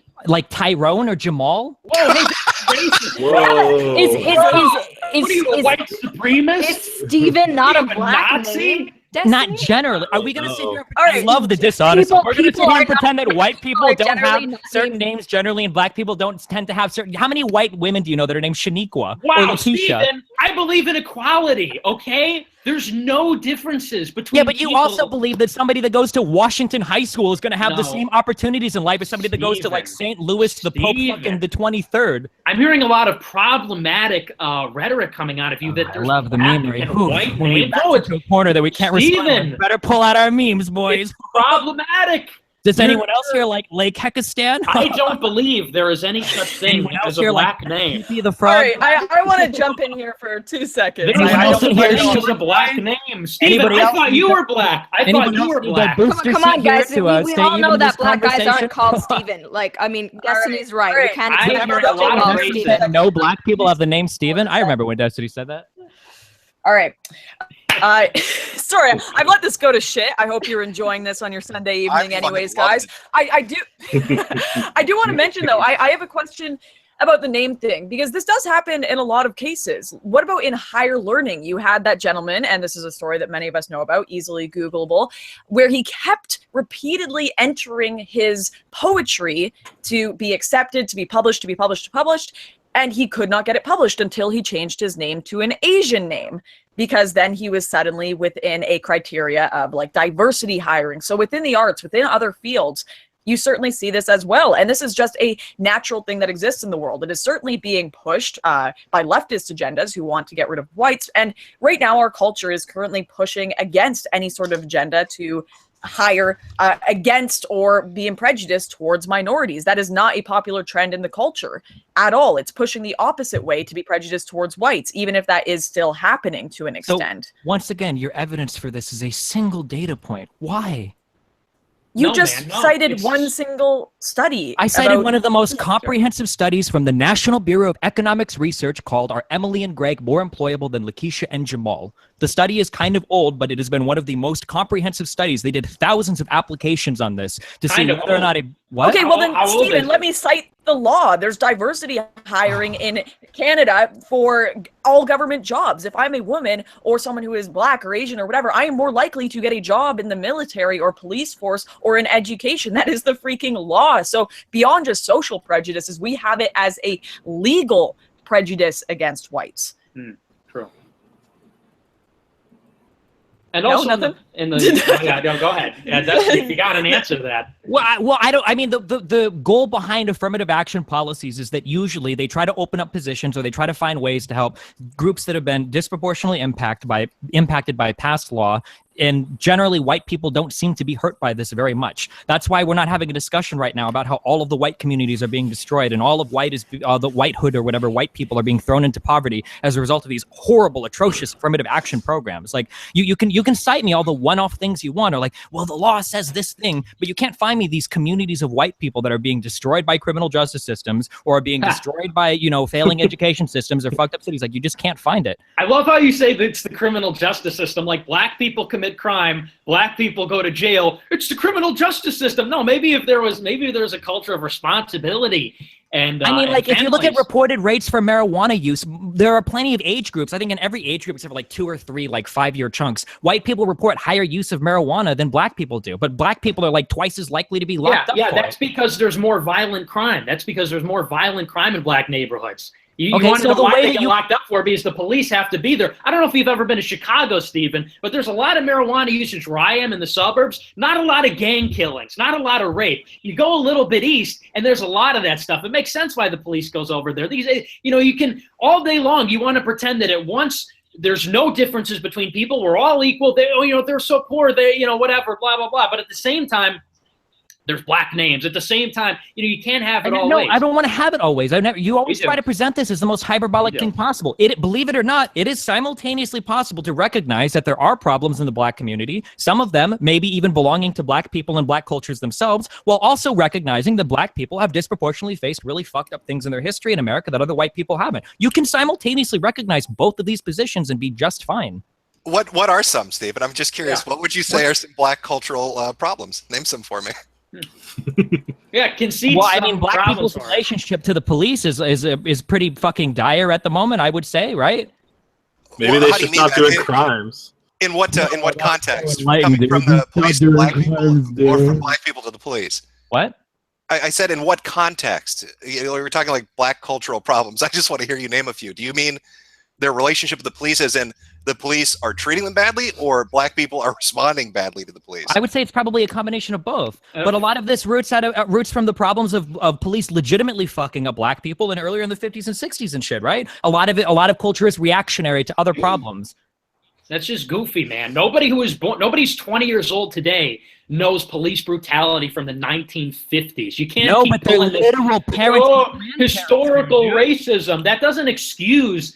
And by the way, it's not like it's just like communities here that haven't been working. Certain people have been failing for thousands of years, and to write that off is like, oh well, it's just because they haven't been given enough money or programs.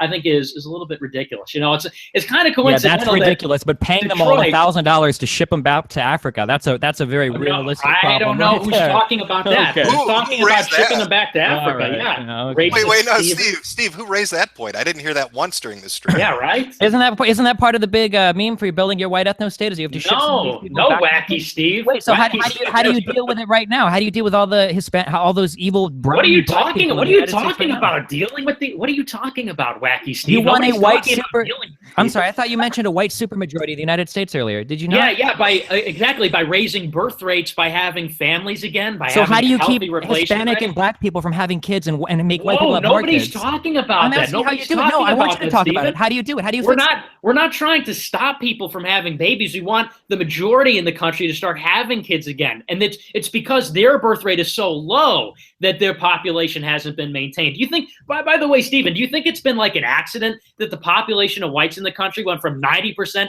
to 67% in 50 years? You think that was an accident? It was. And for us kinda to was, want yeah, to move in the opposite direction, we're villains for that? You're the ones that want to push this artificial transformation, unnatural transformation of our country, It's and very we have natural. to justify ending What? that. It's insanely natural. It's just immigration. To let in You're the millions one of that's people? talking about There is arbitrarily nothing natural. restricting certain people to coming to the country. You're the definition of arbitrary. It's hardly arbitrary to say the people from broken non-states, from failed states shouldn't come into our country. Hey, Syria, you can't come in here. You call that arbitrary when 20% of their people support ISIS? I don't think so. I mean, Syria is a refugee case. Do you want to talk about refugees or immigrants, or do you just mix all these groups together? Okay, let's take Mexico, for example, where south of certain districts, it's lawless. You have no government. The cartels run the country. So, yeah, I mean, you could take Mexico, El Salvador, Guatemala, Nicaragua, Africa, the Middle East. Pick one. What legislation or policies are Mexicans pushing in the United States that are causing it to turn into Mexico? All right, just get the 1965 immigration Act. What is Easy. 1965? No, I want to know what policies Mexicans Yeah, sure. The provisions that are turning us into Mexico. It's not Mexicans doing it. It's a certain group of rootless transnational elites. The Hart-Celler Act, which pushed certain provisions, it eliminated the national origins quota. It said that it allowed chain migration so that people that are families of immigrants can come here. That was deliberate. And again, you put the burden of proof on us to end your program to transform our country. Wait, this wasn't your program. This wasn't our program. All This right, was, guys. The white men have taken over the chat. This is absolutely disgusting. It is bigoted. I've had enough of white men running this stream. So we are going to bring in some minority voices for about 2 seconds here. Theron, did you want to jump in and comment on any of the autistic screeching you've heard for the last 30 minutes? Well, every time I have a moment to jump in to comment on a topic, we've already moved on to another topic. I still have some thoughts on the "it's okay to be white" thing. So that was a while ago. I know. That's long past. I know, Missed that train. You guys are so heated, and I guess I'm not assertive enough to just jump in and say, "Everyone, shut up." But is it worth going back on that? Otherwise, we can just carry on, and I'll just comment on something if I have a thought on any new topic. No, please bring up a new point. Bring up something new. Yeah. Oh, something completely new? Whatever you want. Everyone, okay. This is a diverse stream. Everyone is allowed to bring in new opinions. Everyone's allowed to talk. No, I wanted to comment on the "it's okay to be white" thing because it dovetails into a larger point that I have. So that was put up on university campuses, right? Yes, all over the place.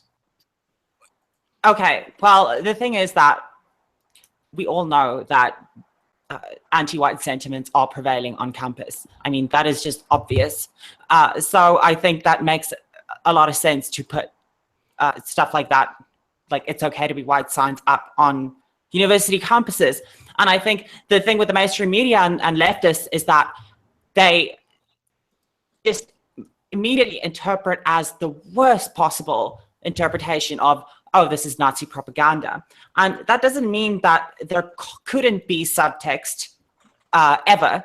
Certainly there could be some subtext, but I still think it's still important to employ the principle of charity and to interpret statements, to use the best plausible interpretation of a statement or argument when conversing with someone else. And that's a problem on both sides. I think there's a problem with the right and a problem with the left when dealing with each other, is that they don't employ the principle of charity towards one another. Right, so like Nick and Steven, everything is translated in the worst possible translation of the way. English spaghetti, that's my second language. I'm just for example, when Steven said black names, obviously he didn't mean names that are inherently black. Obviously he meant names that are predominantly associated or are mostly assigned to people who are Black. That is the most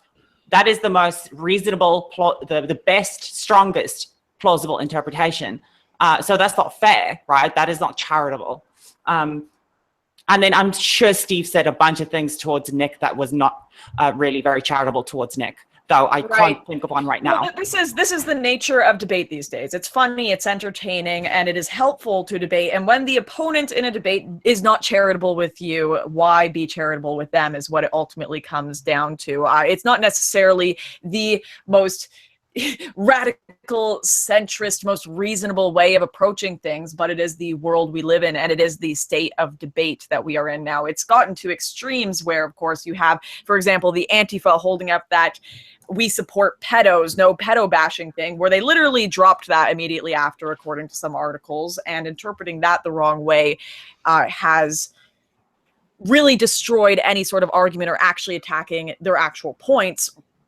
But I mean, with the current way that the left is treating the right, it is just as devolved. How do we fix this, guys? Let's end this stream on a nice point. Where is some common ground that you lads can find? Let's go to Steven and Nick, since you guys have been at each other's throats. Any common ground you can find? People like Steven need to be thrown in jail, okay? These subversives. Well, no, we could stop. I'm not even Jewish, dude. Why would you say that? Fuck. The problem. Why are you reading into it? You hear like people ruling the country, and then you think Jew. Are you anti-Semitic? Transnational. I know, dude. I watched all the Jewish videos. I know who those transnationalist elites are. I got my eyes on them. Well, you are an anti-Semite, okay? But here's where we can find some. I'm just a realist, dude. Here's where we can find some common ground.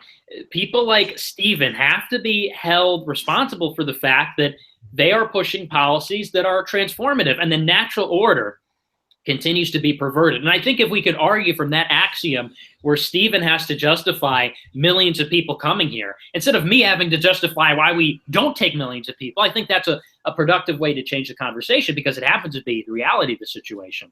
Can I just jump in? Sure. Yeah, go for it. Yeah, I need to take issue. Yeah.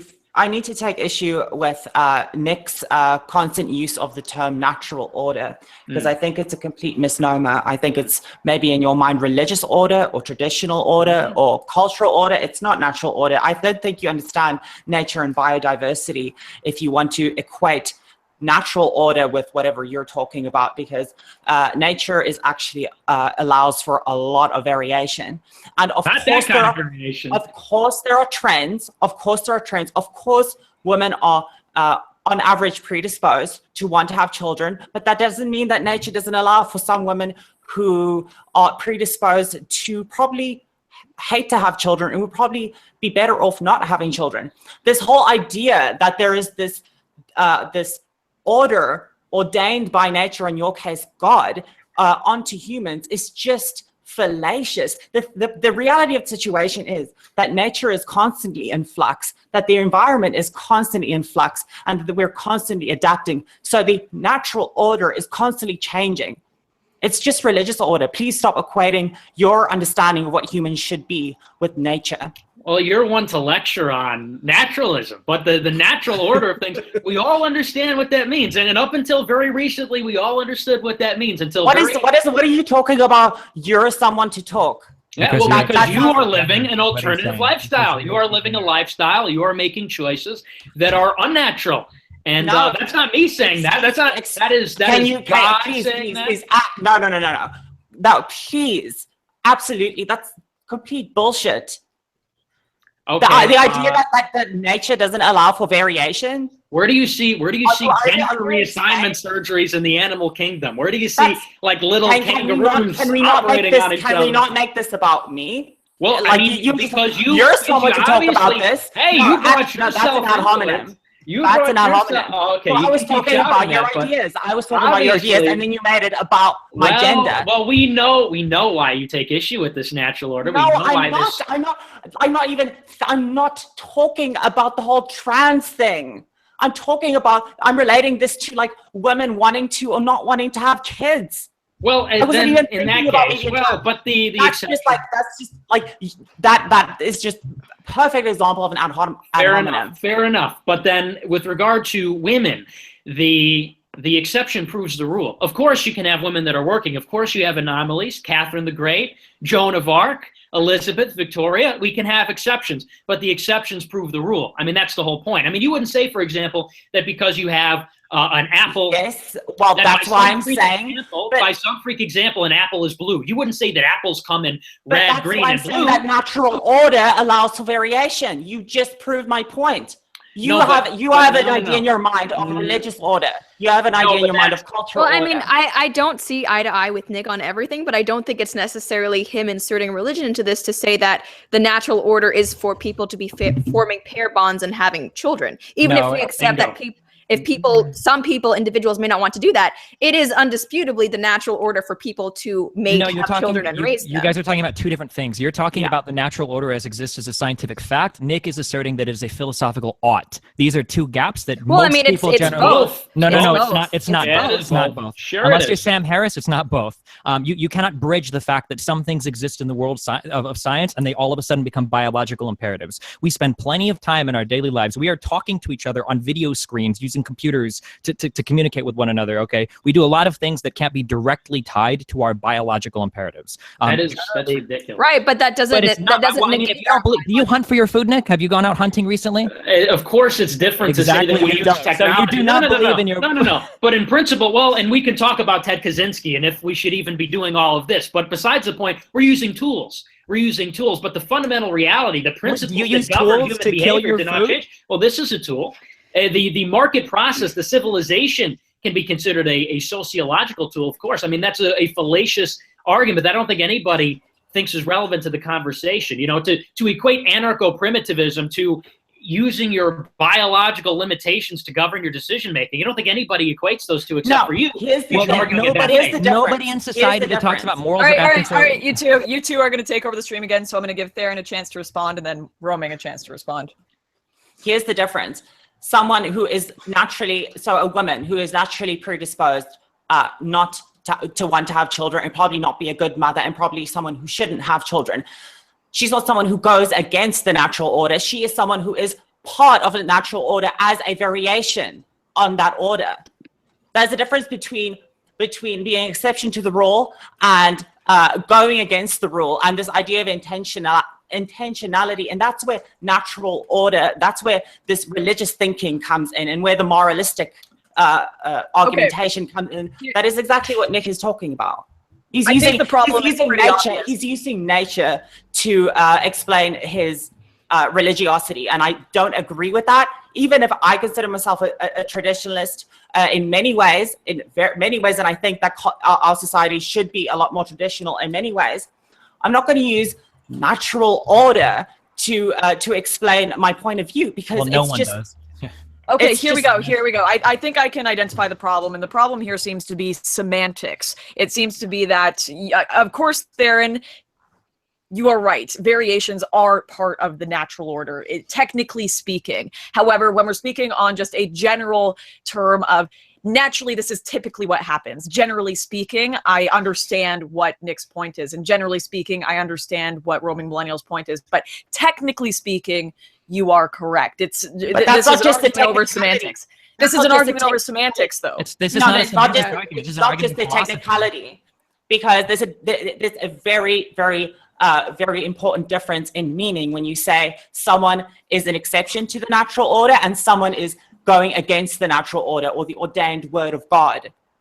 There's a difference between just existing as a woman who just is naturally predisposed not to want to have children, and a woman who is, sinning against the word of God because she doesn't want to have children. Well, I mean, I don't think Nick has said that in this stream, that people are sinning against the word of God if they don't. Well, I'm talking about intentionality here. I'm talking about intention. Right, but I think when we think about, and you can't ascribe intention onto nature. You can't describe your morality onto nature. This isn't necessarily a moral. Natural selection does not have intention. Natural selection does not have intention. Well, the intention, we're talking about reproduction, and the intention of reproduction is to have children. But that's not how we use it in society today. Everybody uses contraception. But we are talking specifically about families, or at least that's what my impression was when we're talking about women having families and having children. Maybe I've lost sight of the conversation, though. Totally possible. Yeah, I think I might be a little lost. So on this one what too, Theron to be is, honest. the difference between what these two are arguing, I think, okay, if I can try to understand Nick's point of view, is Nick says that there is a certain order to the natural world, that this order is something that can be factually and scientifically observed, and that we should do our best to preserve that order in society. That's essentially Nick's argument, right? Is that a fair summary of your point? It is natural, societal, and cosmic, the order I'm talking about. So, you say that it's philosophical and it's also biological. It's all part of a coherent system. But that's just bullshit So- because well, so- the natural order That's can not an argument. change in a thousand years. No. Of course, The problem is that because Nick the is taking environment his- is constantly changing, and we are constantly adapting to a constantly changing environment. So, in a million years' time, what is the natural order then? Or the cosmic order then is completely different from what it is now. This idea that it's this platonic ideal and eternally stable thing is completely religious. Of course, it's eternal. Of course, and it's been true. No, for the it's past not. 10 It's years. not completely eternal. Are you gonna let me finish, babe?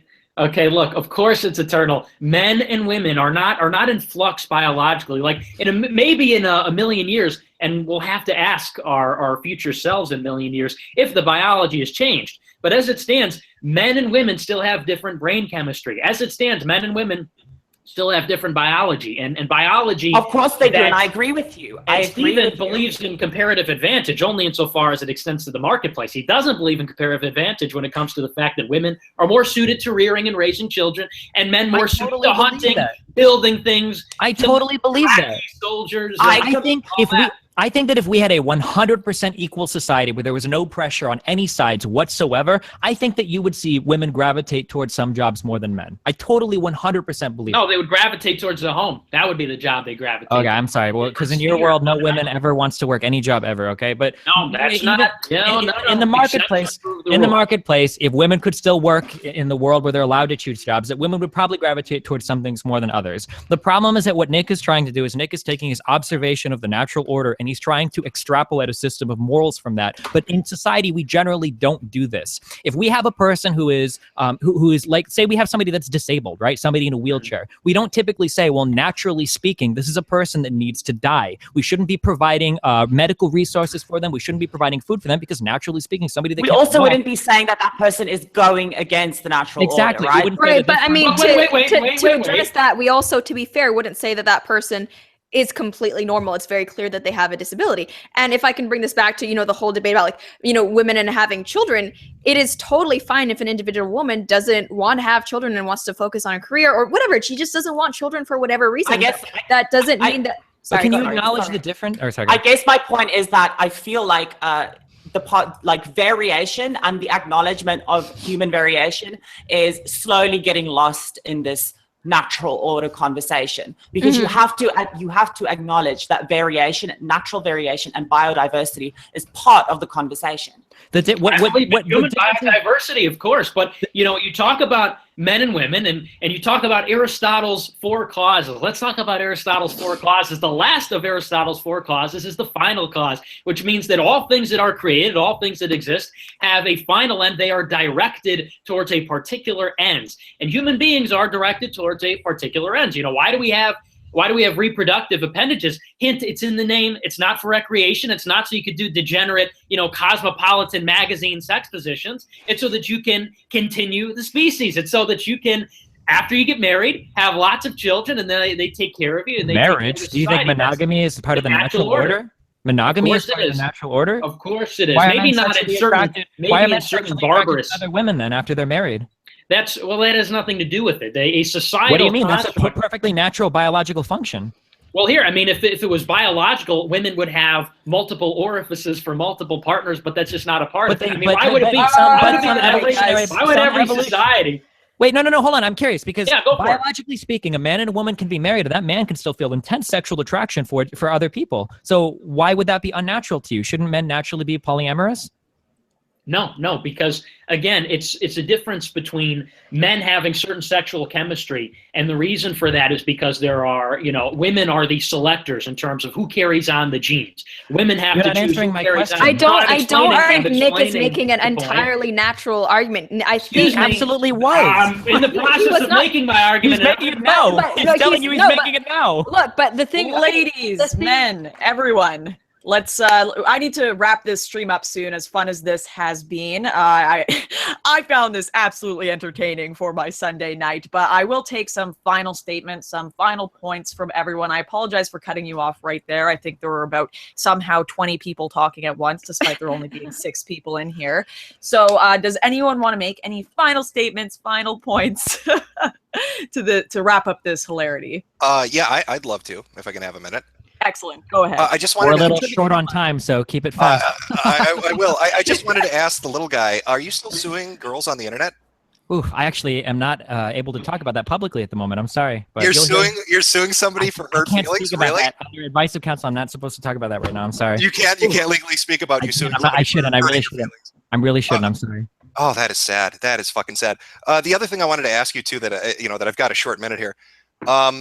Are you ever going to pay that charity money you owe, or are you going to just be a snake oil Well, salesman somebody and said walk that away from that? somebody said that I called people racial slurs in StarCraft 2, and that image was that's not what I'm talking about. Not what I'm talking about. Wait, what other thing was talked about? You wanted somebody to quote you, and you said, "If you can find me saying this, I'll pay $1,000 to you." Yeah, I think it was The guy- calling somebody like the N-word in guy StarCraft or whatever. the guy found the quote, not the StarCraft thing. The Oh, guy well, you found can the quote. quote me the tweet later and tell me what it was about, because I don't remember this. Okay, because he found the quote and he gave it to you, and he asked you to donate that money to a British charity for midgets. Oh, So shit. you owe that fucking money to them. Well, You've been dodging it for 3 months. I guess I just have a short attention span. I guess you do, man. Yeah, you better go ahead and shoot me that tweet again, and I'll look into it, buddy. Okay? You need to pay what you owe. Yeah, you're right. I actually I mean, think if I you have remember money that. to hire lawyers to sue girls on the internet, you should have the money to pay your Oh, I debt. never said I was doing any of that. Oof. You said Was this under the advice of N-word counsel, thing? you can't talk about it. No, That's this all- wasn't the yeah, N-word. I can't really say. Oh, I can't I'm not talking about the it. I'm thing really where- sorry. I wish I could speak to you more about this. I'm not talking about the thing where he went off on some black chick and called her an Uncle Tom when they Oh, were I debating remember it. that. Yeah, that was Patty. funny stuff. Yeah. Good That's old good stuff, Patty. Destiny. Yeah. Was that All the right, same that- one that you tweeted out the KKK crucifix burning picture to? No, that was actually to a black nationalist, but yeah, that was a pretty good tweet too. I like that one. That's good stuff. I liked it. You're the Gamergate guy, right? I thought you said we shouldn't be offended by this kind of stuff, or does it just bother you when I say it because we disagree? Oh, no, I politically? fucking love it. I wish you did more stuff like that. Oh well, there you go. I try to, dude. Keep an eye on my chat. I'm a pretty edgy dude. I want you to be more edgy. Okay. We I can try. both wear Kekistani shirts. Go out shadowing. Oh, gross. I'm a little too old for that. I You did want my to do that? We go 20s, like, Shadowlay almost a decade on a ago. playground. I don't know if I really want to associate with the Kekistani dudes, but you know, Wait, my you kid wanna is be- actually wanna be he's almost edgy. 7 years old. Maybe in like a couple years he'll be old enough for the Kekistani stuff. I'll get him a shirt. All right? Have you had the big conversation with him yet about whether it's morally right to fuck him? It's pretty hard for me to have big conversations about anything, my dude. Oh boy. Well, to wrap it up, I mean, look, we can argue back and forth about the data. We can look at the data all we want. You know it, I know it, we all know it. The natural order must prevail. And I will bludgeon women back into the home, rhetorically speaking, with the Holy Bible if I have to, and I will, rhetorically. And so I'll leave it at that. I am a crusader for women and blacks and Jewish people. I want them to succeed and be happy. And that's my fight. I'm a social justice warrior. Wow. Okay. Thank you very much for that. Anyone else like to Well- wrap this up with some kind comments? I just kind of like what I was trying to say to Theron is that whenever I talk about, marriage and family and things like that, very often people get the sense that you're condemning the morality of people who choose to go against you. But what I would like to see is a culture where, for university, for example, I think we all kind of generally agree that university is a good choice to make, but that doesn't mean someone who chooses not to go to university is a bad or immoral person. That's what I would like to see regarding marriage and the family, that we all recognize it as a universal good, but that we don't demonize people if their personal circumstances don't point toward that way. And I think there is something to be said about, judge not lest you be judged. Just saying, Nick. No, I will judge them. I will judge them until Christ himself sits at the right hand of the Father and judges them. No, I'm joking, Don't but hold your breath for it's that true. one. But it's true. I mean, it's a moral good too. And I don't judge people if they're in a personal circumstance where they can't where they have to work. But I just think societally, it's just better for everybody. I don't know why everybody wants to live in rebellion against what they know is natural. That's why people get so defensive, because they know they're living in rebellion. Nick, That's your all sweater right. is lovely, but gotta stop hogging the cam. Anything right. from Steven, No Bullshit, or Theron? Anything Yeah. burning in your gut that you gotta get out? I'm Yeah, just kind of I- curious. I just have one comment, or actually just one question. Or Theron can go first if you wanted to, or roaming. No, go ahead, go Showboat. Oh, no, I was just curious, Lauren. I'm curious for you because it's always hard to pin down your beliefs because you like to dance the line so much. Do you think that trans people are unnatural degenerates? Yeah, is that a yes or no? I'm curious. Do I think trans people are unnatural degenerates? Are trans I do people not. unnatural degenerates? Wouldn't say degenerate. I have met very many. That's all I kind That's all I trans needed. That's all I people, wanted to but know. No, That's all I wanted I to know. don't believe in the idea that you can change your gender. No. Okay. That's No. all I wanted. Well, I'll go ahead. Okay. I'll go ahead and chime in there on that awkward moment. First of all, I love the fact that Brightside Bob or Medicare's picture's been up for like the last half hour on the stream. That's pretty awesome. Those three gay guys are really rocking out. Thank you, everyone, for coming on, and thanks, Lauren, for inviting me. Last thing I'll say is Richard Spencer watches my videos. He tweets them, MAGA 2020. It's okay to be white. What? Okay. All right. Well, this was the worst, guys. Thank you so much. This started out so civil. It had so much promise. Then I Nick haven't and Steve done happened. it yet. Are you signing All off, right. All right. Laura? You get 1 second. You get 1 minute. I just want to go drink wine and cry about not having children. You know. I was gonna say, like, it's kind of funny to me because, like, which one of you ladies are? Which one of any of you are engaged? Ooh. That's biological savage. imperatives. This is getting real personal. This stream is Real getting personal a little, after grilling a little her on her personal, guys. unnatural degeneracy. Now it's personal. I'm just curious because, like, I'm engaged. I'm soon to get married, and I'm probably gonna have children in the next 2 years. This degenerate that I am, you know, I guess that I'm just a living example of the fact that we all have some natural variation in us, that there's not like this platonic ideal of what people should be in every point in time until the end of time. That someone can have this variation here, but still satisfy all the other criteria of the natural order. I can't wait to be a mother, and I think I'll be a great mother. And fuck you, Nick. Can I Okay. just a quick comment? I appreciate the boy. conversation. I really You do. have- I love all you of have- you. Even all Nick, right. except for Mr. Medicare. I hate you. And no I bullshit. hate But you Lauren, too. I hate you too, midget. Lauren, Nick, Cool. roaming, even maybe. Yeah, I appreciate the conversation. No, and also, I also want to. I And, also yeah. want to apologize. I also want to apologize. I also want to apologize to Roaming Millennial for going so hard and heated off of you because I actually really like you and I think you're really cool. Even if I'm like frustrated about a few things, and I'm No. sorry about that. No worries. It's spicy conversation. Anytime you guys want to talk again, I would be down. Thanks for having us, Lord. Yeah, thanks, Lauren. Yep. Thank you for having Thanks. us. Thank buddy. you. Thank you for the wonderful awkward video on my channel. This is just wow. And thank you to the chat for partaking. This had so much promise, but I hope it was entertaining. You came on this adventure with us, this complete and utter shit show of a live stream. Be sure to check out ContraPoints, Theron Meyer, Mr. Medoker, No Bullshit, Destiny, Roaming Millennial, and Nick Fuentes on their own channels. They all had their own unique thing to contribute to this that made it entertaining. As for the rest of you, I hope you all have a wonderful Saturday night. I'm probably never going to do this again, so savor this while you can. Cheers, everyone. Good night.